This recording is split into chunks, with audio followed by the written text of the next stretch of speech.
За өнөөдөр өсвөр насны үеийнхний сургууль төгсөж байгаа хүүхдүүдийн мэрэгжил сонголтын талаар ярина. Авиасан дээр нь яаж үндэслэж мэрэгжил сонгох юм бэ? За бидний үед болохоор аав ээжүүд миний охин тийм их мэрэгжил сонгож, миний хүү тэгчих гэх тийм ямар мэрэгжил сонгодог байсан бол одоо орчууд тухайн хүүхдийнхаа авиас төрлөх өөрсдийнх нь цаанаас ирсэн авиас чадвартай үндэслэлд мэрэгжлийн сонгодог болцсон. Тэгвэл энэ аргын тухай өнөөдөр би 18 метртайгаа ярилцсанаа. Сайн байна уу 18 метр? Сайн байна уу? За сонсогчдоо бас энэ өдрийн мэнд хүргэе. За ойрт 18 метртайгаа уулзаагүй удсан байна. Тэгээ санаж байгаа хүмүүс бас олон байгаа бах. Тэгээд сүүлийн үед юу хийгээд өсвөр насныхантай ажиллаад байгаа гэж сонссон. Тэгээд өсвөр насныхны мэрэгжил сонголт бол яалтч одоо нөгөө 5 сар гарч тий 5 сар одоо сүлдээ төгч чинь тэгвч нөгөө аав ээжүүдийн яана хүүхдээ ямар мэрэгжил сонгож өгнө гэж сандардаг цаг үе эхэлсэн байна. Эсэлтийн шалгалт болох гэж юм. Тэгэхээр энэ тухай хоёулаа өнөөдөр ярилцах уу? Ер нь ямар орчин үед ямар арга гараад байна? Авиасыг яаж авиас дээр нь сонгоод байна? Өөрийнхөө туршлагаас бид нартай хуваалцаач. За тэгээ тий би өөрийгөө танилцуулъя та нартай. Манайх болохоор зэрэг шинэ зууны чадвар гэдэг байгууллага, сургалт хөгжлийн байгууллага байгаа. Тэгээд сүүлийн үед ялангуяа энэ хаврын улиралд өсвөр насны хүүхдүүдийн авиасыг тодорхойлох, түүнийг хэрхэн хөгжүүлэх, сургалт хөгжлийн сургалтууд явуулах, түүн дээр нь нэмэх нь бас консалтинг үйлчилгээ өгч байгаа.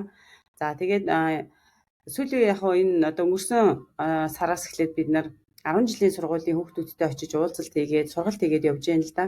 Тэгээд тэнд болохоор хөвчлэн 12 дугаар ангийн хүүхдүүдээр яг ингээ уулзалтууд хийж байгаа. За тэгээд мэрэгжил сонголттой холбоотойгоор тэд нар маань бас ямар одоо сонголтуудыг хийж гэн, хэрхэн шийдвэрээ гаргаж гэн, ээж аав нар маань тэднэрд маань ямар чиглүүлэг өгж гэн, багш нар нь ямар чиглүүлэг өгж гэн гэдэг дээр ярилцаад хэд хэдэн сургуулиуд дээр очиж уулзалтууд хийсэн.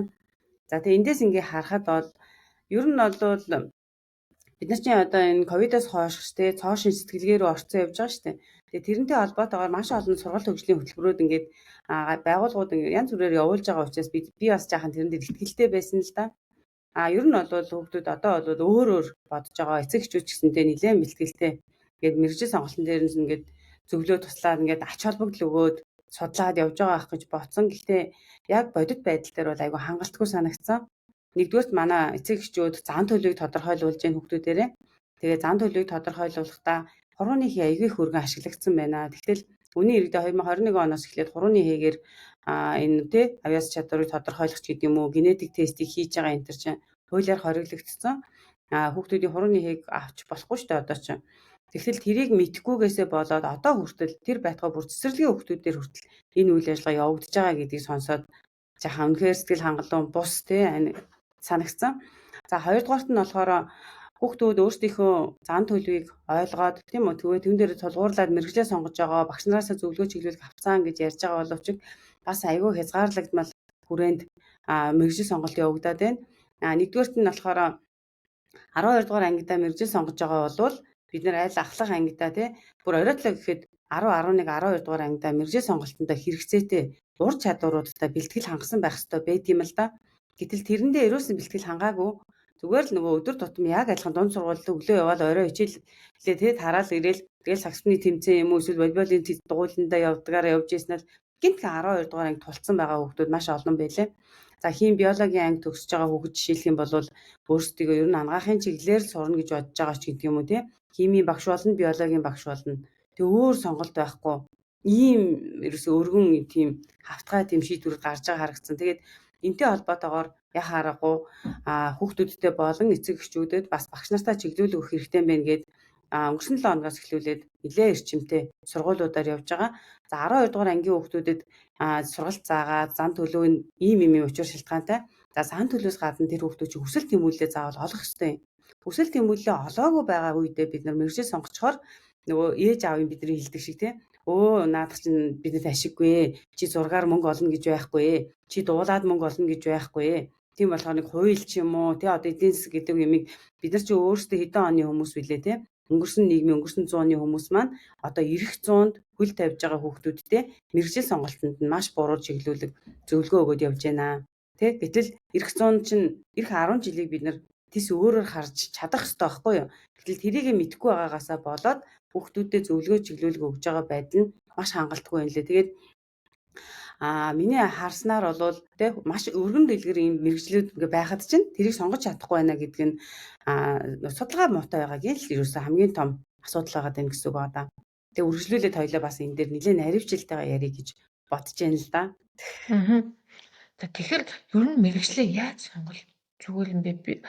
За айхтар аав ээжүүд болохоор хүүхдээ ингээ багаас нь ажаад за манай нэг найз идэг байхгүй би тэгэл ямар ч гэсэн чинь хүүхдээгээ мэрэгчлийг сонгодог гэж ярьсан чи юу вэ 5 6-аас нь баг тодорхой болсон бэ 5 6 дугаар ангиас нь ерөнхийдөө тодорхойлож чиглүүлчихдээ шүү дээ чи би юу тийм эрт наа ч одоо арай эртдэггүй гэсэн үг шүү дээ хүүхдээ багаас нь ажиглал хад угаас ойлгомжтой байдаг юм дөө манай найз 2 хүүтэй том нь угаасаа том ондоо сайн энэ угаас компьютераар явуулна гэх том нь одоо компьютерийн сайн мэрэгчлэлтэн баггүй. Тэгээ баг нь болохоор хэлэндээ аягуулсаа бүтээл сэтгэлгээнд аягуулсаа тэгэн гут чинь том нь гэхдээ компьютерийн мэрэгчлэлтэн бүх айгу гоё дуулдаг өөр ингэсэн хамтлагтай авах жишээ нь. Тэгэн гут чинь тэр ээж нь дууг нь болохоор мэрэгжил болгож өгөөгүй харин хоббигоор нь бэлтгэсэн байхгүй. Тэгэл би яг тэндээс хүүе би баг хиддэн сонгож өгөх гэж энэ хүмүүс ч н одоо айгуурч сонгод юм биш гэдгийг ойлгосон. Тэгэхээр хүүхдийн авиас чадвар дээр нь тулгуурлаад ариунагийн маань яг хийгээд идэг авиас чадвар дээр нь тулгуурлаад мэрэгжлийн яаж сонгоод байгаа юм бэ? Одоо мэрэгжил сонгоно ажил хийнэ гэдэг бол тий бидний дээд сургуулаа төгслөө тэгээд тэтгэврт гартлаа юу нь баг хийх юм шүү дээ өдөрлөгөө хийх юм шүү дээ. Тэгвэл тэнд дуртай байхгүй бол амар хэцүү байгаа байхгүй. Тэгэхээр энэ дээр нэг жишээ би авч ярьж үзье л да. Манай жишээлх юм бол эмзүүч мэрэгчлэр төгсөөд тэгээд одоо ажилд орж ирсэн нэг залуу байдаг байхгүй юу. Тэгээд тэрийг бид нар за чи ер нь юундаа сайн гэдгсэн. Тэгээд тэрэн дотор спорт талаасаа чи ер нь юундаа сайн гэж бөөрийнхи бөмбөгтэй л байвал би бүгд сонирхолтой гэдэг жийсэн байхгүй юу. Тэ. Тэгэхээр юу дуртай вэ гэхээр хүн болгоно нөгөө харьцангуй ингээд нэг те хөгжүүлээ дамжаагаар явцсан тийм үү одоо янз бүрийн сургалт одоо юу гэдэг нь штэ дугуйлан сексэнд явцсан хүмүүс энэ төр бол өөрийгөө жаахан ойлгоод ингээд таньсан байж байгаа байхгүй. Гэтэл ямар дугуйлан сексэнд яваагүй хүмүүс байна айгүй олон байгаа даа байхгүй. Тэгэхээр зэрэг тэд нар маань өөрийгөө мэрэгжил сонголт болоод ирэнгүү зөвхөн мэрэгжил дээрээ фокус хийгээд тийм үү чи өөрөө юунд дуртай чи өөрөө ямар авьяастай ингээд асуухаар мэдэхгүй. Тийм ерөөсөө мэдэхгүй штэ тэрийг яаж яах юм бэ. Тэгээд ангийнхан чи яадаг гэхээр тэр дуулах авьяастай тэр одоо унших авьяастай тэр мэтгэлцээндээ сайн гэд бусад хүмүүс дээр болохоор тэд нар юм хилээд идэв мөлөө яг өөрөөс нь асуухаар мэдэхгүй байна гэдгийг чи ямар нэг юмд яриа илүү сайн уу гэд асуухаар бас яг нь би нэг сайн байхгүй шууд хаанч би хэрэггүй гэсэн юм сонсогдож байгаа юм чинь тэр чинь намайг юу н ашиглах газар байхгүй гэсэн. Тэгэхээр зэрэг тэрнтэй холбоотойгоор хүн бол яг нь өөрөө байгалийн өгөгдлөөрөө давуу шин чанартай байдаг. Тийм үү? Бас өөрт нь сул талууд байдаг. Тэгэхээр бид нар давуу талаа хөгжүүлэх чиглэлийн сургалт хөгжлийн дугуйлан секцүүдэд идэвхтэй хамрагдаад тий ижил сонирхолтой бүлгүүдтэй хамтдаа өөрийгөө хөгжүүлэх тэр үйлдэлүүдээ хийгээгүй байгаа тохиолдолд ахлах ангиасаа цаашаага мэрэгжлээ сонгоод явна гэхэд нь өөрт нь аягүй хязгаарлагдмал болчоод өөртөө аягүй ихтгэл муутай болчиход байгаа байхгүй юу. Тэгэхээр зэрэг нөгөө мэрэгжил сонгоно гэдэг чинь өөртөө итгэх итгэлтэй аягүй хамаатай. Гэтэл өөртөө итгэх итгэл маань тэр хүний төрөлхийн энерги урсгал буюу байглаасаа ямар өгөгдөлтэй юм бэ гэдэгтэй л маш хамааралтай байгаа гэсэн үг. Тэгэхээр манай одоо сургалтын төв болохоор хүүхдүүдийн төрөлхийн өгөгдөл буюу авьяасыг нь тодорхойлж өгөөд түүн дээрээ тулгуурлаад ямар ур чадваруудыг эзэмших юм бэ гэдгийг чиглүүлж өгдөг гэсэн үг. Тэ зарим хүүхдүүд болохоор яг нь дуу дуулахтаа сайн гэдэг. Гэтэл дуу дуулна гэдэг маань болохоор яг нөгөө ямар авьяасын гэдгээсээ илүүтэй сонирхол байна уу гэдгээс нь бид нар заавал хардаг гэсэн үг байхгүй юу. Гэтэл дуулахаас гадна нуугдмал далд авьяасуу зөндөө байдаг. Яг тэгэхээр дуулахыг бол бид нар нөгөө гэхдээ хөгжилтэй байдлаар тэгээд одоо 10 жилийн сургуультанд цэцэрлэгт нь ингээд дуулуулад байдаг болохоор тэр авьяас яах нь харьцангуй гараад ирчдэг, харагдчихэдэг, тэрэндээ муу биш байдаг. Гэтэл огт ашиглагдахгүй байгаа нуугдмал авьяасууд бол ил гарч харагдаж чадахгүй, мэдрэгдэж чадахгүй. Тэрийг нь бид нар яах нь тестийн болон ярилцлагын арга, дээрэс нь онцлогооны аргуудаар тодорхойлоод тэгээд чи энэ дээр ийм дасгал даалгавруудыг хийх шаардлагатай байна гэд сургалтаар араас нь яах нь чиглүүлэг өгдөг гэсэн үг байхгүй юу. Тэгжээж хүүхдүүд огт хэрглэж байгаагүй тэр зүйлийг хэрглэжээж тийм байна. Тэ би энэ дээрээ сайн юм бэ. Би энийг хөгжүүлж болох юм бэ. Надад итгэл төрж байна гэж эхэлдэг гэсэн үг байхгүй тий. Тэгэхээр энэ хэсгийг бид нар заавал хөгжүүлж ээж дараа нь мэрэгжил сонголтын дээр нь туслах хэрэгтэй байгаа. Тийм болохоор эхлээд хүүхдэд ажилдаг мөртлөө дараачийн үе шатн дээрээ эцэг эхчүүдтэй заавал ажиллаад сургалтууд өгөөд тэгээ ээж аав нар хүүхдүүдээ чиглүүлэх дээрээ ойлголттой буюу мэдлэгтэй болоод ирэхээр хамтын энэ хүч чинь богино хугацаанд хүүхэд өөрийнхөө мэрэгжлийг зөв сонгоход нь нөлөөлчдөг гэсэн үг. Тэр байтугай бүр тий одоо 7 хоногоос нэг сарын хугацаанд бид нар хүүхдийн мэрэгжлийг илүү зөв оновчтой сонгоход нь тусалж чаддаг гэсэн үг байхгүй юу. Тэгэхээр энэ болохоор зэрэг одоо биднийхээр бол авьяасын динамикийн тестийг хийлэгдэг. Тэгээд дээрэс нь араас нь 5-аас 7 өдрийн сургалт явуулдаг гэсэн үг байгаа байхгүй юу. За одоо би нэг хүүхдтэй ээж байлаа гэж бодъё. Хүүхдээ ямар авьяастайг бас нэг сайн мэдэхгүй. Хүүхэд нь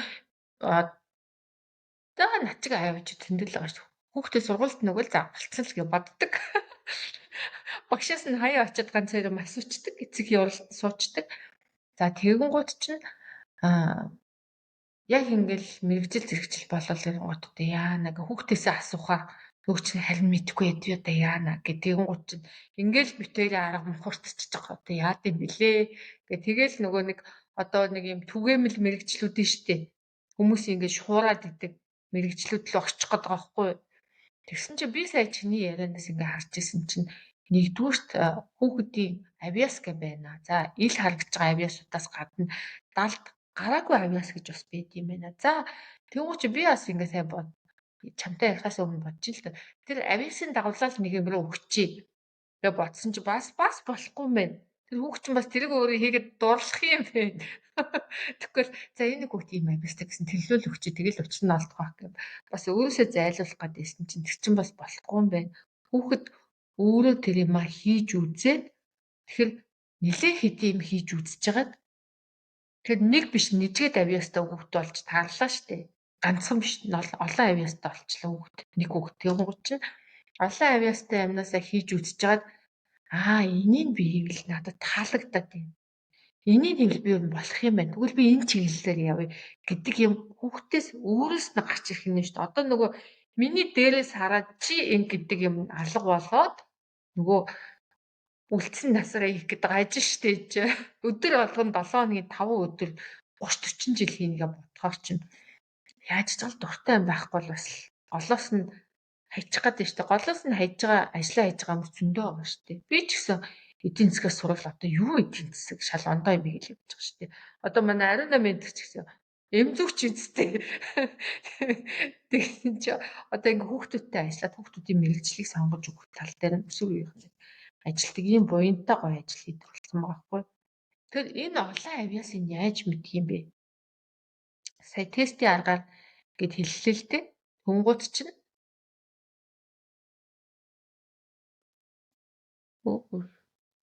тестийн аргаар гэж хэллээ. Тэгвэл тэр тест нь юу нь яадаг учиртай тест? Тэр тестнээс юу нь юу харагддгийг. Тэгээ тэрний дараа эцэгхийнхаа асуудал руу орё тий. За тийм. За ярилцлага хийхээр зэрэг хүүхд өөрийнхөө одоо тэр дуртай тий сонирхдаг зүйлсүүдээ хуваалцдаг гэсэн үг. Тэгээ хуваалцах үед тэр хүүхдүүдээс сэтгэл тийм үү тий сэтгэл хөдлөл мэдрэгдэж эхэлдэг. Яг ярьж байгаа олон төрлийн зүйл дээр аль нь дээр нь илүү их сэтгэл нь өндөр ингээд тий хөдөлж гарч ирж байна. Дуун энерги нь хаана илүү их ажиллаж байна гэдгийг бид нар яг тэрийг таних одоо хярхай нүдтэй болсон байдаг байхгүй юу? Ажилласаар хагаад за тэгээд нэгдүгээр тэрэн дээр нь олж одоо ярилцаад онцлоод тэгээд дээрэс нь асуултууд дээрээ нэмэлтээр нөгөө яриануудыг хийгээд өгдөг гэсэн үг байхгүй юу? Тэгэхээр зэн зэрэг хүүхдүүд өөрсдөө тестээ бөглөх үедээ нөгөө мэдхгүй зүйлсүүдээ илүү одоо бид нар болохоор зэрэг урсгалын зөвлөгөө өгж байгаа шүү дээ тий. Тэгэхээр урсгалын зөвлөгөөнтэйгээ ярилцаад өөрсдөө зөв ойлгож байгаа хэсгээсээ зөв бөглөдөг гэсэн үг. Ихэнх тохиолдолд одоо би нэг жишээ бас хэлээ л да. MBTI ч юм уу, DISC тест ч юм уу тий бусад төрлийн янз бүрийн тэр тестийн аргачлалаар хүүхдүүдийн зан төлөвийг тодорхойлж байгаа л да. Гэхдээ тэр зан төлөвийг тодорхойлж байгаа асуултуудаа хүүхдүүд нь ойлгоогүй юм билээ. Асуултаа зөв ойлгоогүй болохоор энийг л хэлж байх гэж бодоод буруу хариулцдаг. Тэгэхээр зэрэг тэр нөө асуултанд хүүхдүүдээр өөрөөр нь хариулахаас илүүтэй ярилцлагын аргаар хариулуулдаг гэсэн үг байхгүй юу? Тэ? Тэгээд ингээд ярилцаад ирэхээр чи хүүхэд чинь тийм тэр үед үү. Тийш тэ нэрээ би тэрийг тэгсэн байхгүй юу гэл айгүй хөөрхөн ингээд нээлттэйгээр ярилцах зуртал асуудлуудаа хариулж явчихдаг. Тэгэхгүй болохоор за энэ энийг бүглөөрэй гэж асуултыг өгчих юм бол хүүхдүүд хизээч яах нь өөрөө яг мэдлэгтэйгээр тэрийг хариулж дийлэхгүй байгаад байдаг байхгүй. За тэгэхээр зэрэг нэгдүгээрт нь бид нэр зан төлөвийг онцлох хэрэгтэй байдаг. За зан төлөвийг онцлсны дараа байгалийн төрлөх өгөгдлийг нь тодорхойлох хэрэгтэй. Байгалийн төрлөх өгөгдөл дотроос аль хэсгийг нь өөрөө ашиглаад ур чадвар болгоод ингээ хэрэгжүүлээд үзсэн. Аль хэсгийг нь болохоор огт хэрэгжилж үзээгүй, ашиглаж үзээгүй байна гэдгийг гаргаж ирээд тэрэн дээр нь төлөвлөгөө гаргаж өгдөг гэсэн үг. Яг хүүхэд өөрөө нөгөө ингээ төлөвлөгөө зохиогоод тэрийг хэрэгжүүлж үзээд явах дадлага эзэмшээгүй, тэгж үзээгүй хүүхэд байвал тэрийг нь дахиад бид нар зааж өгдөг гэсэн үг байхгүй юу? Тэ? Бүтэн 7 хоногийн төлөвлөгөө дахиад яах нь нэг өдрийн төлөвлөгөө, нэг өдрийн төлөвлөгөөний дотроо цагийн төлөвлөгөөг нь гаргаж өгдөг гэсэн үг. Цагийн төлөвлөгөөг гаргаад өгсөн хүүхэд яг тэрнийхээ дагуу явах үедээ л жинхэнэ өөрийнхөө урсгал буюу энергитэй ордог гэсэн үг байна шүү дээ, тэ? Тэрнээсээ л хүсэл тэмүүлээ олж таньдаг гэсэн үг. Тэр нөхцөлийг нь бүрдүүлж өгөх нь мэдээж эцэг эхчүүд нь бас яах нь анги дотроо хамт олон дотроо бас багш нь өөрөө тийм тэр хүүхдэд одоо нөхцөлийг бүрдүүлж өгөх боломжтой байх тусмаа маш сайн байдаг гэсэн үг. Тэгэхээр бид нэр яагаад сургуулиудаар яваад байгаа юм бэ гэхээр багшийн буюу сургуулийн суралцах орчин, багшийн дэмжлэгийг нь бид бий болгож өгөхийн тулд сургуультай яваад сургуулийн хүүхдүүдтэй тэгээд менежертэй багштай нь уулзалт хийгээд чиглүүлгээгүүд яваад байгаа гэсэн үг байхгүй юу? Тэгжээж хүүхдүүдэд маань одоо тус дэмжлэг болох орчин бүрдэж өгч байгаа юм. Тэр орчинд байгаа хүүхдүүд маш богино хугацаанд өөрийнхөө энерги урсгал руу орж сураад эхэлж байгаа байхгүй юу? Тэр сураад эхэлсний дараанаас нь л одоо бид нар яаж ийм ур чадваруудын одоо даалгаврууд өгөөд эхэлж байгаа гэсэн. Өөрийнхөө төрлөх өгөгдөлтөөр тулгуурлан ур чадварыг эзэмших даалгаврууд дээр бүгд айгүй богино хугацаанд буюу эхний даалгавар дээрээс л эхлээд болох юм биш үү гэдэг хариултуудыг гаргаад эхэлчихдэг. Тэгээд магадгүй энэ чинь айгүй хэцүү шттэ гэж бодох хүүхд байдаг л да хойшоо суудсан ч юм уу эсвэл одоо тий яг ингээ цаганд тулцсан маш их хичээлээр нүдүүлсэн хүүхдүүд айгүй их байна л да. Маш их хичээлээр нүдүүлсэн хүүхдүүдэд ерөөсөө тархины орон зай, ховоосоо орон зай, төсөөлөх орон зай юу ч байхгүй болсон байна. Энэ айгүй одоо тий гажуудал ахгүй энэ чинь айгүй гажуудал буюу тэр хүүхдийн чөлөөтэй сэтгэх тэр тархины хөгжлийг нь бид нар хэд дарангуйлсан байгаа хүүхэд хизээч өөртөө зориулагдсан тэр өгөгдөл дээрээ өөрийнхөө энерги дотроо ороод дуртай хүсэж байгаа зүйлээ хийх эрхгүй болсон байгаа тийм. Бүр 12 дугаар ангийн хүүхэд одоо 10 жилээ тий дунд сургуулаа бүр төгсөж байгаа хүүхэд хүртэл яах нь цаганд тулцсан би хичээлээ хийх ёстой маш их ажилтай амжихгүй тийм чөлөөт сэтгэлгээ надад байх боломж байхгүй гэд бүр ингээ хайрцагсан байгаа хгүй. Тэгээ тийм тохиолдолд эцэг эхчүүдээ бид маш нэгтарч ажиллаж ээж тэр хүүхдийн тэр хайрцаглагдсан байгаа сэтгэлгээг чөлөөлж өгөх ийм бас ажлууд хүртэл манай төв дээр явагдаж байгаа. Тэгээд зэрэг магадгүй нөө те манай ярилцлагыг сонсож байгаа эцэг эхчүүд байх юм бол хүүхдүүдээ та нар маань хэтэрхий их мэдлэгээр нүдсээр хагаад чөлөөт сэтгэлгээний орон зайг нь битгий байхгүй болгоорой. Хэрвээ тэгчих юм бол бид нар одоо бид нар чинь мэдээллийн 900-аас төсөөллийн 900 руу шилжчихэд явж штэ. Бүр эхний 5 жил нь бид нар төсөөллийн 900-д орцсон явж байна тийм үү? Ирээдүйд төсөөлж чаддаг хүн л хол явна. Ирээдүйд төсөөлж чадахгүй хүн хичнээн нэгтлэн байгаад хичнээн багш байгаад хичнээн эмч байгаад төсөөлөл нь хөгжөөгөө бол тэр хүн хэрэглэгдэхэд хэцүү боловсон хүчин болох гээд байгаа байхгүй юу? Тэгэхээр бид нар энэ дээр маш тодорхой анхаарал тавих хэрэгтэй. Ээж аав нар ч гэсэндээ тийм мэргэжил сонголт гэж айгүй их ач холбогдол өгөхөөс өмнө бидний хүүхдүүд ямар одоо байгалийн өгөгдөлтэй юм тэр өгөгдөлтөөрөө тулгуурсан ур чадварыг эзэмшиж чадж гэнэ үү? Тэрэндээ тулгуурлан цагаа зориулах нөхцөлийг нь бид бүрдүүлж өгч чадж гэнэ үү томчууд гэдгээ анхаарах аль хэдийн цагт болцсон байна. Шинэ 100-д орж ирээд бид нар яаж 5 жил болж байгаа шүү. Гэтэл цаана хичнээн алан 10 жилүүд байгаад байна шүү дээ, тий. Тэр нь бэлтэж байгаа хүүхдүүдээ маш ач холбогдол өгөөд цаг зориулаад дээрээс нь төрлөх өгөгдлийг нь тодорхойлж өгөөд хүсэл тэмүүллийг нь таниулж өгөөд тэгээд чиглүүлээд өгөх юм бол одоо бидний нөгөө монголчуудын ярьдаг хөлийг нь дөрөөнд гарыг нь ганцганд нь хүргэж өгөөд яаж нийгэм рүү одоо чи одоо тий бие дагаад явах боломжтой гэд өгөх боломжтой. Гэтэл тэгээгүй ээжээж бид нэр яаж мэржил сонголтын дээр нь загнаал, зандраал тий наача хэрэггүй, тэр чинь амьдрал хэрэггүй, эн чинь мөнгө олохгүй, энд мөнгө олдог мэрэгжил энтер гэдээвэл ерөөс огт болохгүй шүү гэдгийг л та бүхэндээ сануулгах зорилгоор өнөөдөр ярилцлагаас хийж байгаамаа. За одоо би өөрийнхөө ойлгосныг хуваалцчих. Ур чадвар гэдээ яриад тахад авиасын төрлөх авиасын олж тодорхойлоод тэгээд тэрнээс нь аль авиасын яг өөрх амьдрал дээр хэрэгжүүлээд яваад байгаа.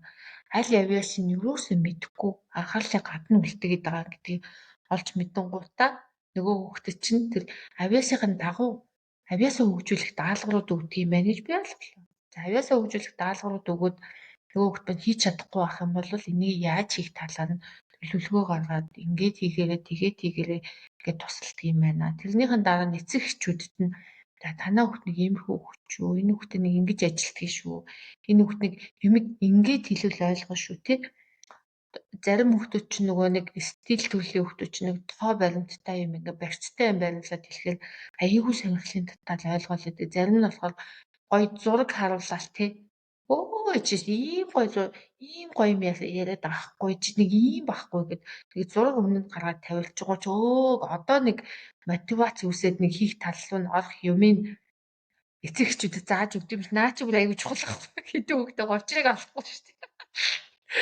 За тэгээд тэгэнгүүтээ тэр нөгөө олон авьяасаа хүн чинь ингээд угаасаа л тэр өөрт нөгөөдөл нь тэр цаанаасаа байгаа юмнуудаа ингээд хүн хийгээд үзэхээрээ тэр нь болж ин тэрнээс надад таалагч ингээд эргээд нэг фидбек нь ирдэг юм байна гэж ойлголоо. Тэгээд тэр эргээд ирсэн фидбекэн дээр нь ажиллаад ээж аав нь тэр тий одоо жишээ нь айгүй тийм бүтээл сэтгэлгээтэй хүүхд ах юм бол тэр хүүхдэд хичээлэл битий дараад наад хүүхдээ жоохон гэрт нь тэр бүтээл сэтгэлээ өгөх цагийг нь гаргаад өрөөнд нь үлдээгээд хээ гэд аав ээжд нь хэлээд өгчдөг юм битий хичээлэл дараад наад чинь бүтээл сэтгэлгээтэй хүүхдээ наатаа жоохон хөгжүүлээд гихгээ гэд аав ээжд нь хэлээд багш нартай нь ярилцаад төхөр нөгөө хүүхд чинь ийм гоё өөрийг нь дэмжсэн орчинд орчиж байгаа юм байна. За тэгээд дэмжсэн орчинд ороод ирэнгуут ч өстой жинкнээс өөрийнхөө амиг хийгээд их хэлэхэд нөгөө хүүхд чинь би чи ийм авьяастай маань ингэвэл бас гоё юм байна гэдэг ойлголтыг аваад хэлэхээр нөгөө хүүхд чинь гал нь алсаад яг тэр зүг рүүгээ яваад тэр зүгийнхээ амиг хийдэг юм байна гэж байлголоо. Яг зөв тийм. Тэгээд бас яг нэг ийм жишээ гарч ирж байна л да. Мэргэжлээ сонгохдоо одоо нөгөө авьяасаа тодорхойлуулаагүй тий? Юу бол зан төлөв ойлгоцсон байжгаад мэргэжлээ сонгоцсон. За тэгээ мэргэжлээ сонгохдоо юугаа сонгосон байна вэ гэхээр нөгөө одоо ингээ компьютер технологи айгуу чухал юм чинь ингээ дата аналистийн анги сонгоод орсон байгаа байхгүй юу? Гэтэл яг авьяасаа тодорхойлоод ирсэн чинь айгуу гадагшаа төвтэй тий?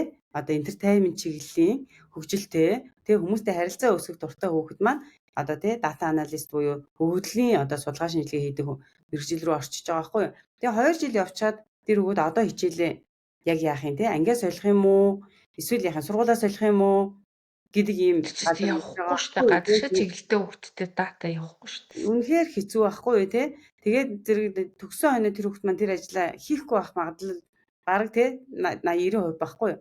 Тэгэхээр зэрэг тийм алдагдлыг бид нар гаргахгүй тул аль болох эрт буюу мэргэжил сонгохоос өмнө өөрийнх нь хүүхдийнхээ зан төлөв дээр нэмэх нь авьяас сурч чадварыг нь тодорхойлох зайлшгүй шаардлагатай байгаа гэсэн үг. За тэгэнгүүт нөгөө одоо манай сая уулзалт хийгээ сургалт хийгээ явж исэн чинь багш нар маань бас ингэж байгаа байхгүй. Үе та нар энэ 12 дугаар ангийнхан төшөө баг оройтж байна. Тэ 10 11 дугаар ангидаа хүүхдүүд ингээд голлох хичээлүүд дээр төвлөрөөс хичээлээ хийж байгаа шүү дээ. Тэр чинь ихтэй сургуульд орохын тулд гол хичээлүүдээр төвлөрөөд 10 11 12 дугаар ангидаа хичээлээ хийж байгаа. Энэ хоорондоо ангиа сольчих гээд л хичээлээ сольчих гээд тэ нэг бол одоо байгалийн ухааны анги руу ороод үгүй бол үгүй юм биш юм байна. Би ерөөсөө гадагшаа төвтэй мэтгэлцэн дуртай. Би ерөөсөө итгэл тавих ч гэдэг юм уу те хүмүүстэй харилцах дуртай юм чинь нийгмийн суурьтай явмаар юм байна гэд ингээл анги руу өрсрээд байдаг гинэ. Тийм учраас та бүхэн маань ингээд 9-р ангийн хүүхдэд бас заавал ингээд энэ сургалтуудаа ороод яваач гэдэг юм бас өсөлтүүд ирээд байгаа байхгүй. Тэгээ бид нар ч гэсэндээ яг цагийн тулчаад байгаа учраас 12 дугаар ангийнхаа хүүхдүүд дээр анхаарат байгаа ч гэсэндээ бас 9-р ангийн хүүхдүүд дээр илүү их анхаарат тэд нар маань тун утахгүй одоо ингээд анги дэвшээд тий ахлах анги руу орох гэж байгаа байхгүй. Ахлах ангийн сургалтын хичээлүүд рүү ороод ирэх үеэр яг ямар чиглэл дээр нь илүү сонирхол байх юм. Магадгүй одоо нөө эмч болно гэдэг байгаа мөртлөө хийм бэлдээд байгаа шүү дээ хүүхдүүд чинь. Гэтэл үнийн иргэдээ бол биологийн ухааныг тий одоо биологийн процессуудыг илүү сайн ойлгож иж тэр хүүхд аягүй сайн эмч болох байхгүй юу. Гэтэл химийн хичээлийг судалж явж байгаад анаахын дэдэд орчлоо гэж бодоход тэр хүүхдэд биологийн хичээлүүд нь хосрогдсон байж ерөөсөө болохгүй. Тэ тэр байтугай одоо хүний бие организм дээрээс нь одоо мал амьтны хүртэл судалгаа шинжилгээ хийгдэж байгаа тохиолдолд физикийн хичээлүүд хүртэл яг нь айгүй чухал болж орж ирж байгаа байхгүй. Тэгээд гих мэтлэнгээ нөгөө ямар хичээл дээр суйрлах юм. Тэгээд тэрийг өөрөө зөвхөн нөгөө нэг боловсролын системийн өгж байгаа агуулгын хүрээнд огт биш. Бид чинь давсан хэмжээний тэр мэдлэгийг олж авч ээж бид нар ихтэй сургуультай сайн бэлтгэгдэж орно шүү дээ тий. Гэх мэтлэнгээр хүүхдүүдэд чиглүүлэг сайн өгөхийн тулд бид нар амьдралтай холбоотой, хэрэглээтэй холбоотой тэр сургалтуудыг тийм үү мэдээллүүдийг өгөхийн тулд өөрийнх нь төрөлх өгөгдөл буюу авьяасан дээр нь тулгуурласан сургалт хөгжил рүү ингэж чиглүүлж өгч чаддаг мэдлэгтэй эцэг эхчүүд байгаасай. Тийм үү? Тэгээд дээрэс нь багш нартай маш сайн холбогдож энэ тухай одоо мэдээллүүдийг хуваалцдаг, ярилцдаг ийм байгаасай гэж бас эцэг эхчүүдтэй зөвлөмөр байгаа юм л да. Надад нэг асуулт байна. За. Одоо нөгөө нэг төрөлх өгөгдлөөрөө яг өөрийнхөө авьяасыг дагуулад ажил хийж байгаа яг пашн олцсон. Тийм хөлтөл яг тэргээр амжилт гаргах магадлал маш өндөр. Тэгэхээр зүгээр дундаж нэг ажилтан байхаас илүү амжилт гаргаад одоо яг тэргээр амжилттай байх нөхцөл бол айгүй өндөр. Тэгэхээр хоёулаа ингээл авьяас тийм өгөгдөлтэй гэж ярьж байгаа гоё. Бодит жишээн дээр авч ярил л та. За одоо жишээ нь одоо нэг 9 дугаар ангийн хүүхд байлаа гэж бодъё. Чамаар тий ярилцаад өөр авьяасыг тодорхойлуулаад ингээ ороод илээ гэж бодъё. За тэгвэл тэр хүүхд нэгдүгээр тест хийхээр юу мэдхий? Хоёрдугаар эцэгчүүд нь яг гарт барьцтай юу мэдхий? Тэгвэл тэр мэдсэн мэдлэг нь амьдралд нь яаж нөлөөлөх юм гэдэг талаар нэг гоо барьцтай мэдээлэл. Аха. Тийм манай нэг оролцогч одоо бидний үйлчлүүлэгч гэсэн үг шүү дээ тийм ээ. 12 дугаар ангийн хүүхэд 2 жилийн өмнө одоо 3 жилийн өмнө юм байна. Өөрийгөө тодорхойлуулж ирсэн. Тэгээ 3 жилийн өмнө өөрийгөө тодорхойлуулахад тэр хүүхэд маань 12 дугаар ангийн хүүхэд байсан баггүй. 12 дугаар ангид суралцдаг. Тэгээд 12 дугаар сард яг өөрийнхөө авьяасыг тодорхойлуулсан гэсэн. Тэгээ тэр үед болохоор тэр хүүхэд маань одоо нөгөө төгсөх анги учраас өдөрт өглөө гэхэд математикийн дамжаанд явдаг. Үдээс хойш нь дахиад математикийн дамжаанд явдаг. Оройн цагаар нь англи хэлний дамжаандаа явдаг. Тэгээ ингээд дундуур нь болохоор бусад хичээлүүдэд амжуулна. Одоо биологийн хэрэгцээ одоо хөгжилдөг одоо хүүхдүүдэд зугаацах ч гэдэг юм уу ингээд энергиэс сэргээх юмнууд нь маш байхгүй. Дунд нь нэг одоо нэг дамжаанаас нөгөө дамжаар явхад нэг 30 минут юм уу нэг цагийн л зай гардаг. Ийм л юутай одоо өдрийн хуваарьтай хүүхэд орж ирсэн баггүй. Тэгээ тэр хүүхэд маань болохоор зэрэг өөрийнхөө авьяасыг тодорхойлуулаад 12 сараас эхлүүлээд юун дээр ажиллах вэ гэдгийг ойлгоод эхэлсэн. За тэгээд нэг хамгийн том ойлгосон юм нь юу гэхлээр тэр майгуу дотгошоо төвтэй хүүхэд байсан. Тэгээ нөгөө багш нар юу хэлнэ үү? Эцэг их юу хэлнэ үү? Дээрэс нь нөгөө хурууны хийгээр өөрийгөө тодорхойлуулаад ингээд уул нь онцлуулсан. Тэгэж орж ирсэн байгаа даа. Гэхдээ тэр хурууны хийгээр гарч ирсэн зүйл дээр нь ийм ч мэрэгчлээ ээж болно, тийм ч мэрэгчлээ ээж болно гэдээ баахан мэрэгжил өгсөн. Тэгэхээр толгой нь угаасаа тэрэнд ч ирэх чинь штэ хаашаа очихоо мэдгүй. Тэгвэл ямар ч байсан математик суурилна. Тэгээ англи хэл хэрэг болно гэдэг байдлаар л ерөөс ингээл гол юм тэгээд төвлөрсөн байсан. Тэгээ тэр хүүхдийг тодорхойлоод эхэлсэн чинь тэр хүүхд маань болохоор зэрэг айгуу дотгошоо төвтэй ч гэсэндээ аналитик айгуу өндөр шин чанартай, аналитик хийж чадах боломжтой байхгүй. Тэгэхээр аналитик хийж чадна гэл дата анализыг бид нар дандаа тэр хүүхдэд санал болгож болохгүй шүү дээ. Тэгэд өөрийнх нь дуртай зүйлсүүдийг ингэж яриад байсан чинь өөрөө одоо тэр юугаа төгсчөөд бакалавра эзэмшээд ихтэй сургуулаа төгсчөөд би нэг одоо студенттэй болно гэж ер нь мөрөөддөг гэдэг хөөрхөн үг гарч ирж байгаа байхгүй юу. Тэгээ тэр студенттэй болоо чи тэрэн дотор юу их гээд байгаа гэсэн чи видео эдит хийх ч юм уу бичлэг хийх ч юм уу тийм болмоор байна гэж ярьж байгаа байхгүй. Гэтэл тэр хүүхдийг болохоор бид нар юу гэж чиглүүлж гисэн бэ гэхээр нэгдүгээр өдрийнх нь цагийн хуваарийг өөрчилсөн. Тэр хүүхдэд өдөржингөө тэр нөгөө нэг хитрхи одоо юу гэдэг нь дандаа анализ хийх, дандаа одоо бодолтуудыг хийх, тооцоолуурыг хийх тийм хичээлүүдийг ингээд үргэлжлүүлээ явуулчихаар бусад энерги нь ажилддаг байхгүй юу? Зөвхөн аналитик энергийг л ажилуулад байна гэсэн үг байхгүй юу? Бусад 4 төрлийн энерги байгаа шүү дээ. Тэр 4 энергийг нь ажилуулахгүйгээр ганцхан энергийг ажилуулад ахаар тэр хүүхэд сэргэхгүй байхгүй, ерөөсөө энерги сэргэлтэнд орохгүй. Тийм учраас цагийн хуваарийг нэгдүгээр өөрчилж өгсөн. Хоёрдугаарт нь тэр нөгөө хоёр өөр багштай хоёр өөр математикийн дамжаанд явуулж байгааг нэгийг болиулсан. За тэр ийм өөрчлөлтүүдийг хийсэн гэсэн үг хана шүү дээ, тийм. Гуравдугаарт нь болохоор тэр хүүхдийг дуртай зүйлээ одоо хийх, одоо студид байгуулах өгөгдөл нь байгаа гэдгийг гарч ирсэн учраас тэрийгэ заавал яах нь дөрөвдүгээр курсээ төгсчөөж биш дөнгөж одоо сургуультай оронгуудаа чи студид хийх боломжтой шүү. Ихтэй сургуульд орох бэлтгэлээ базаагаад ихтэй сургуульд оронгуудаа студид явахад чи хангалттай энэ дээр ажиллах өгөгдөл чинь чамд байна гэж хэлсэн. 2 жилийн дараа би ээжтэй уулзсан. Тэр үнэхээр маш өөрчлөлтүүд гарсан байсан. Тэр өгөөд амар одоо өөртөө ихтэйгээр ихтэй сургуультай юу өгсөн. Шалгалтаа өгөөд тест орсон байлээ. Тестийн өөрөө нөгөө тэр бас технологийн суурьтай сургуульд ороод студид 1-р курсээсээ эхэлж байгуулад хажуугаар нь нэмэлт орлогоо өөрөө хийгээд Тэ? Одоо 4-р курсээ одоо чинь 3-р курс ахна шүү дээ. 3-р курсээ төгсөх үед гэхэд яах нь вэ? Өөрийн гэсэн студидтэй эзэн тэгээд дээрэс нь оюутан, ажилтай, орлоготой тэ ийм одоо болж хөгжиж байгаа байхгүй юу? Тэгээ ээж нь бол надад маш өндөр тийм баярлж салгарснаа илэрхийлж байсан. Тэгэхээр энэ чинь юу үгүй хэлээд байна гэхээр бид нар хүүхдүүдийг ингэж чиглүүлж чадах юм бол тэ айгүй олон хүүхдүүд ингэх боломжтой байхгүй юу? Тэгэхээр зэрэг зөв ингээд чиглэлээ зөв сонгох хэрэгтэй байна. Хоёрдугаарт нь тэр нөө хүсэл тэмүүлэл дотроо ажиллах хэрэгтэй гэсэн. Хүсэл тэмүүлэл маань бид нар яах нь жаахан өөрчлөгдөд идэгэн ялангуяа өсвөр насны хүүхдүүд дотор чинь тий нэг юм сонгож ирснэ болоо сонирхож ирснэ хэрглэж үзээд хийж үзээд за энэ одоо ерөнхийд нь ойлгочлаа өөр гоё юм руу тий одоо татагдаад байх жишээтэй байдаг байхгүй юу. Тэгэхээр тэрийг нь заавал 4 жилийн дараанаас эхлэх гэсэн үг ерөөсөө биш. Одооноос эхэлж болдог учраас сонирхлынхын дагуу чөлөө цагийг нь энерги сэргэлтүүдийг нь аюу гой оруулаад өчгөр тэр хүүхэд чөлөөтэйгээр яах нь өөрийгөө хөгжүүлээд явчих бүрэн боломжтой байд. Бид нар хэтэрхий их яах нь өнгөрсөн зууны сэтгэлгээгээрээ хүүхдүүдэд хайрцаглахгүй байх тусмаа маш сайн мөртлөө зөв чиглүүлж өгөх нь л бидний аюу том үүрэг байгаа даа байхгүй эцэгчүүдийн болон насан туршидтын багш сургагч багш нарын үүрэг байгаа даа. Энийг л бид нар аюусаа хийгээд эхэлчих юм болоо тийм. Дээрээс нь сургагч багш нар тасралтгүй суралцах хэрэгтэй. Тасралтгүй бид нар ч хөгжих хэрэгтэй. Яг түүнтэй адилхан эцэгчүүд ч гэсэн хүүхдэд дагаад мөн адилхан тий шинэ зуундуу шилжээд орсон энэ үед бид нар ирээдүй хаашаа яваад байгаа юм бэ гэдэг дээр заавал өөртөө яах нь цаг зориулж явах хэрэгтэй байгаа байхгүй юу. Гэтэл өнөөдөр тэрэн дээр бид нар анхаарахгүй өдөр тутмын одоо асуудал проблемдээ тий түртээд байх юм бол хүүхдүүдэд дэмжлэг чиглүүлэг өгч чадахгүй би мэрэгжил сонголтонд нөлөөлөхгүй. Хүүхэд өөрөө л мэддэг орхиж байгаа эцэгчүүд байгаад байгаа байхгүй юу. Эн чинь үл ойшох хүчирхийлэл шудрах хэлэх юм бол өөрөө чи мэд асуудлаа өөрөө хариуцаарай. Бурууд бол чиний хариуцлага гэсэн үг гэд хүүхдүүдийг хайчаад байгаа эцэгчүүд байна л да. Тэрийг би бас болохгүй. Бид нар чинь одоо хариуцлага өгнө шүү дээ тэр хүүхдийг хөлийн дөрөөнд гарын ганцганд хүргэсэн юм уу гэдэг дээрээ бид нар бас яах нь өөртөө хариуцлага хүлээх эцэгчүүд юу гэж бас дамжуулаа хэлмээр санагдчихлаа сая. Сая нөгөө нэг яран дээр чинь айгуу гоё үр дүн гарсан байна те. Хүүхдүүд болон ийм үр дүнтэй бол бас л хол явна да манайх монголчууд чинь ерөнхийдөө ер нь амар толгой сайтай шүү дээ. Юм амар хурдан сүртэй, юм амар хурдан хэрэгжүүлдэг. Юмны тэр нэг юм яаж болох вэ гэдэг юм айгу хурдан харж хийж чаддаг хүмүүс байдаг байхгүй. Би одоо гадаад ингэ байгаад байгаа харж хахад яг чадъя гэсэн юм аа бол хийж чадчихдаг. Гол нь тэрийг юу чадах вэ гэдгийг нь ойлгомжгүй байгаад харж чадахгүй байгаа юм шиг санагдаад байдаг.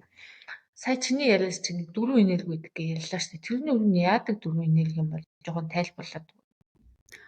Яг зөв. Тэр 4 энерги дотор биднэрт болохоор төсөөллийн энерги байдаг байхгүй юу? Төсөөлөх чадвар буюу сэтгэн бодох чадварын энерги байдаг. Харилцааны энерги байдаг.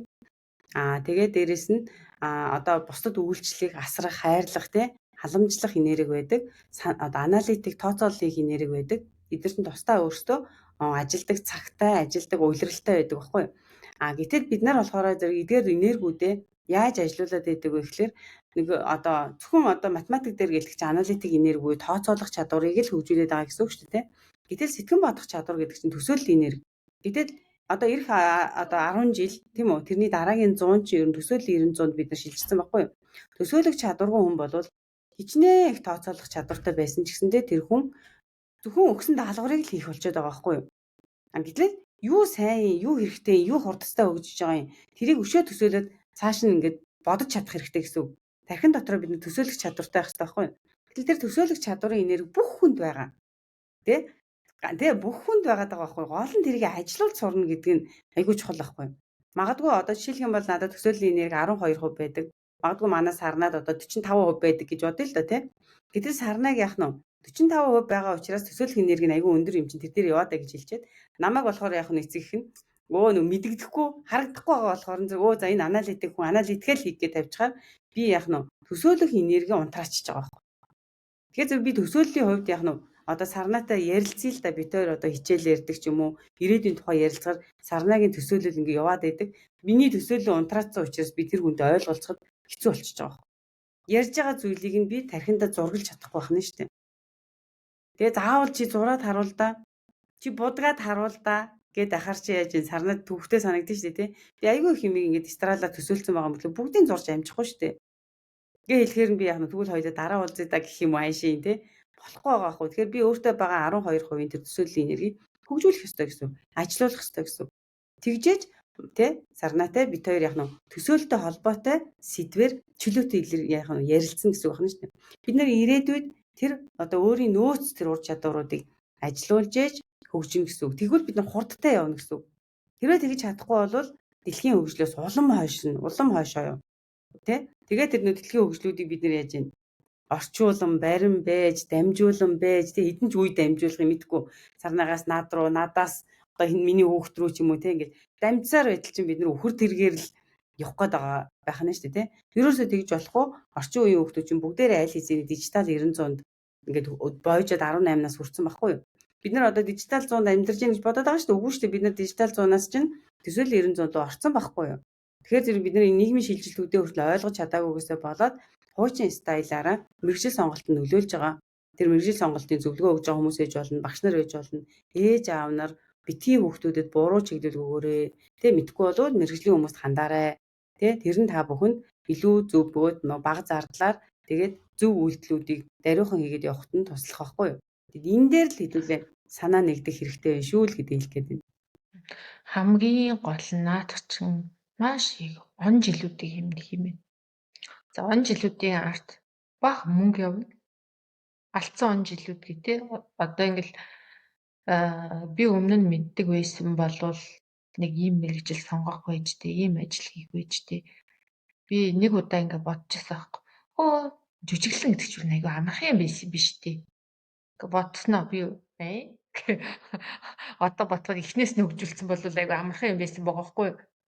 Гэтэл би тэрийг мэдээгүй юун жүжиглэх мата хүний үдээс хараад айтайхан юм ирч чаддгүй хөвгдөөсөн шүү дээ. Гэтэл тэгэл том болол явцсан. Гэтэл эхнээсээ тэрийг мэдчихсэн бол амьдрал шал өөр байх байжээ. Тэгэхээр одоо яг юу гэж бодож ийнэ гэхээр тэгвэл өөр хүүхдүүдтэй эхнээс нь шинэ зууны хүүхдүүд гэж шинэ аргаар хөгжүүлж одоо өөрийнхөө тэр миний хийгээгүй юм чи хиймээ гэдэг юм зүгээр л байлаа. Энэ хүүхдийг яг тэр өөрийнх нь яг энийг хийчих гэдэг тэр юм л болол тэрлэл жоохон чиглүүлэл тавьчихад бол зүгээр миний хэрэг баг бүтчихэж байгаа байдал гэж ойлголоо. Тийм ер нь бол эцэг эхчүүд болон манай багш нарын хамгийн том чухал зүйл нь нийгмийг ингээд ирээдүйрөө харж төсөөлж сурах хэрэгтэй байгаа байхгүй.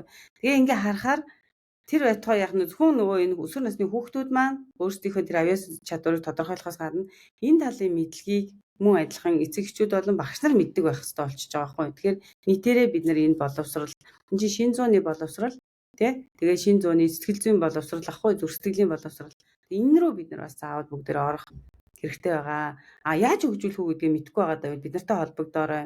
Манай төв болохоор зэрэг яг энийг багш нарт болон эцэг эхчүүдэд сургаж чиглүүлээд өсвөр насны хүүхдүүдтэй ажиллаа явьж байгаа. Манайх чинь их гайгүй штэ баг хотын төвд чахав. Одоо Улаанбаатар хотын багшийн дээд орчин байдаг байхгүй. Багшийн дээдээс бид нэг 8 минут яваад очичдаг газар байдیں۔ Тэгэхээр олоод ирэхэд ч гэсэндээ багшийн дээд яг хаана нэдэг хүмүүс хайгаа гой заадаг ч утасныхаа дугаартай. Тэгээд одоо энэ видеоныхоо доор линкийг тавьчих фэйсбүүкийнх нь. За тэгээрээ манайх болохоор багшийн дээдээс одоо буянгийн замаар уруудад явна гэвэл манайх аягүй сайн ойлгодог.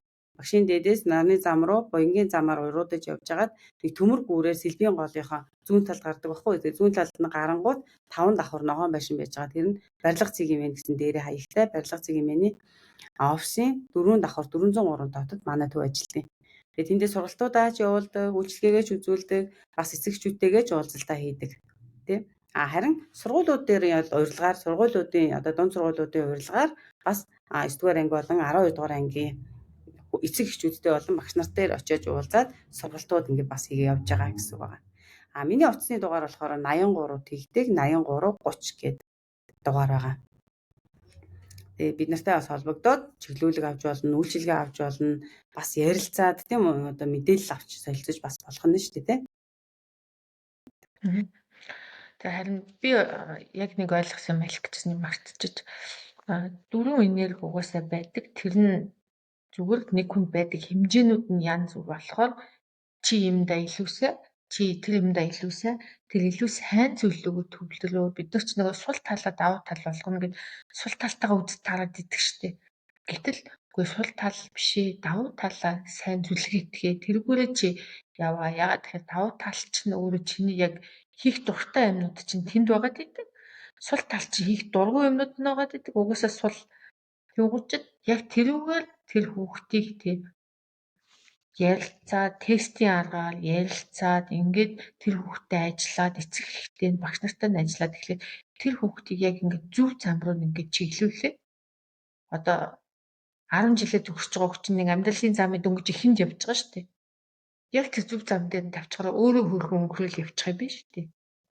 За тэгвэл ийм боломж биднэрт байгаа юм байна. Ийм шин зууны шин арга байгаад байгаа юм байна. Тэгэхээр энэ аргыг хэрэгжүүлээд бид нар ялангуяа эцэгчүүд хүүхдийнхаа цагийг мөнгийг эцэгчүүд өөрсдийнхөө цагийг мөнгийг бас хэмнэх юм боломжтой байгаа юм хүүхдэд бидний одоо хамгийн сайн хийж хүүхдэд хамгийн сайн хийж өгөх юм бол өөрсдөө энэ л юм байна гэж байлж байна тий.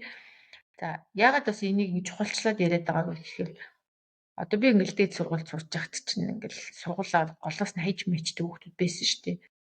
Тэнгуут чинь нөгөө яалч нөгөө сурч хамтаа дургу болохоор өглөө усаа хичээлдээ явна гэхээр бүх дургуун нөгөө заас яшиг гэж нуугдаж эцэгхээсээ нуугдаж явахгүй шүү дээ. Тийшээ явсаар гал тэгэл хайчиж байгаа байхгүй яа. Тэгээд аль эсвэл яаж яж байгаа зарим төгссөн ч гэсэн дараа нь шал ондоо ажил хийгээд үгүй чи нөгөө сургууль төгсөй яа гэсэн тэгч яг би одоо ийм хийж байгаа гэдэг нэг олон ажил сольдог ч юм уу. Тэгээд тэр хүн чинь өөрийнхөө дуртай юмыг олох гэж бас айгүй олон юм сольж байгаа шүү дээ.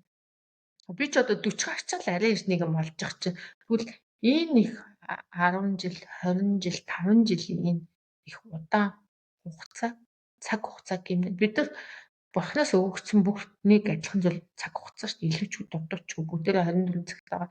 Тэгэхээр энийг хэмнэх боломж биднэрт байгаа юм байна. Тэгэхээр энийг хэмний яг ингээд зөв зам дээр хүүхдүүдэд төрүүлээд тавьчих. Тэгээ нөгөө талаас эцэгчд өөрсдөө хүүхдийг ойлгоё тий. Энэ хүүхдтэй яаж харьцах юм?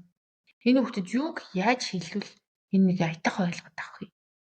Гэдэг юм харьцах аргаач өсвөл наснд ороод ирэхээр хүүхд чинь харьцаад аяг хэцүү болчихдог байхгүй нөгөө багт нь яаж л арга нь тохирохоо ойлгоод эцэгчүүд өөрсдөө өөрчлөгдөх хэрэгтэй. Энэ мэдлэгийг олоод авах юм аавыг гэж бодох юм бол манай ариуна мэдлэгтэй холбогдох юм байна. Тэгээд доор тавьсан би одоо видеоныхоо доор линкийг тавьчихна. Тэгээ саяны хэлсэн хаягаар нь яваад уцаар нь үсэж байгаа очиод явах юм бол ийм боломж байгаа юм байна. За тэгээд ариуна менталтай өнөөдөр орж ирээд ийм гоё сэдвүүтэй ялангуяа айгүй чухал болж байгаа. Би одоо зөвхөн 12 дугаар ангийн хүүхдтэй аав ээжүүд гэж бодож ирсэн үгүй юм байна. 9-өөс 12 дугаар ангийн хүүхдтэй аав ээжүүд энийг үзэсгэд хэрэгтэй юм байна гэж ойлголоо. Тэгээд ийм буянтай ажил хийж байгаа ариуна менталтай баярлалаа. За тэгээд миний ингээд асуугаагүй үлдээсэн юм байвал тэгээд хоёлаа тэрийг хэлээд өнөөдрийнхөө яриаг дуусгая тий. Бас нэг ингэж нэг хүмүүс л хэлчихсэн гэдэг нэг зүрх цохилоод яваад идэг юм байдаг шүү дээ. Нөгөө нэг ажил хийхэлгүй энийг л нэг гिचхийсэн гэдэг юм байна уу? Ер нь бол яг нөгөө нэг генерашны ялгаа гэж байгаад байгаа шүү дээ тий. Гэр бүл дотор одоо жишээл манай гэр бүл дотор гэхэд чинь хэд хэдэн генерашн амьдарч байгаа шүү дээ. 60-аад оныхан амьдарч जैन тий. Эмээ өвөө чинь одоо дандаа 60-70-аад оныхан байгаад байна шүү дээ. Тийм үү? Тэгээ эцэг эхчүүд нэгсэн чинь бас 70-80-аад оныхан. Тий. Хүүхдүүд нь болохоор зөв 90-аад оныхан. Тий. Тэгээд 90-аад оны хүүхдүүд чинь одоо өөрөө төгсөж штэ төгсөөд аль хэдийн ажил дээр гараад эхэлчихэж байна. 2000-аад оноос хойш төгссөн хүүхдүүд одоо мэржил сонгох гээд явж байгаа байхгүй юу? Ингээ харахаар зэрэг бид нар нэг гэр бүл дотор ингээд үе үеэрээ өөр төрлийн хүмүүс явж байгаа амьдарч байгаа буюу бид нар хоорондоо ингээд амар том юм бүхэл бүтэн 100-ны шилжилтийн энэ цаг үе дээр явагдсан учраас одоо амьдарч байгаа учраас хоорондоо ойлголцоход айгүй төвхтэй хүндрэлтэй байгаад байгаа. Тэгэхээр энэ харилцаанд нэг бид нар хамгийн амархан байдлаар яаж шийдэж болдог вэ гэхээр чи өөрөө байглаасаа ямар төрлийн хүн юм бэ гэдгийг мэдж байгаа тохиолдолд генерашны ялгааг бид нар яах нь харьцангуй зөөлөн байдлаар бид нар шилжүүлэлт хийгээд хоорондоо харилцаа үүсгэхэд амархан болчдөг. Өөрөөр хэлбэл би түрүү ярьжсэн бүтээл сэтгэлгээтэй хүн өвөө нь айгу бүтээл сэтгэлгээтэй болвол одоо Z генерашны хүү ач зэтийг амар сайн ойлголцсон гэсэн үг байхгүй юу? Тэ? Энэ маш чухал харилцаа байхгүй юу? Гэтэл яах нь чи тэдгүй оныхон бидтэй одоо хөрчүүл хэцүү байна тий эсвэл залуучууд өгөнд орохгүй хэцүү байна гэдэг харилцаа үүсгэж байх юм бол энэ өрөөсөө автахгүй буюу биднээс ашиггүй харилцаа байх нь шүү дээ. Харин ямар төрлийн зан төлөвтэй ямар төрлийн өгөгдөлтэй хүмүүс юм бэ гэдгээр хоорондоо харилцах юм бол бид нар маш гоё харилцаа үүсгэж чаддаг, нэг нь туршлагаа хуваалцаж чаддаг, нөгөөх нь шинэ үеийн тийм үү? Илүү туршлагатай, илүү одоо нэг хөгжүүлийг харж одоо юу гэдгийг эгдүүцээд дэдгүү бүртлөө нээлттэй, халамжтай, тий энгийн дотн харилцаа бүхий ийм залуу үеүүдийг бид нэр гаргах боломжтой байгаа даахгүй юу? Тэгэхээр энэ нөгөө нэг төрлөх өгөгдлийг тодорхойлцоод тэрэн дээрээ тулгуурсан харилцаа хандлагыг бий болгоно гэдэг нь өөрөө маш өндөр ач холбогдолтой ашигтай байгаа даа. Энэ нь цаг хугацааг чимэндэг, бидний хоорондын зөрчилдөөнийг байхгүй болгодог, дээрэс нь бүтээмжийг бий болгодог буюу хоорондын туршлагуудаа нэгтгэх тийм үү? Ийм гой хүчтэй синергизмыг үүсгэдэг ийм зүйлс ахгүй юу? Тэгэхээр энэ дээр хамгийн том одоо санаачлаг гаргах хүмүүс маань насан туршид байгаа даа.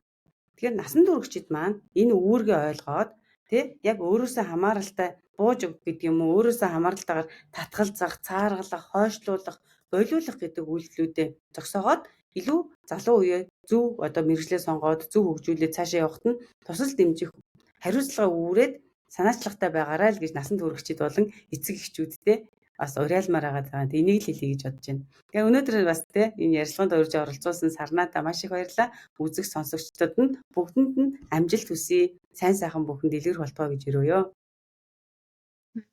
За баярлалаа. Манайхаа дараагийн дугаараар уулзлаа. Баяртай.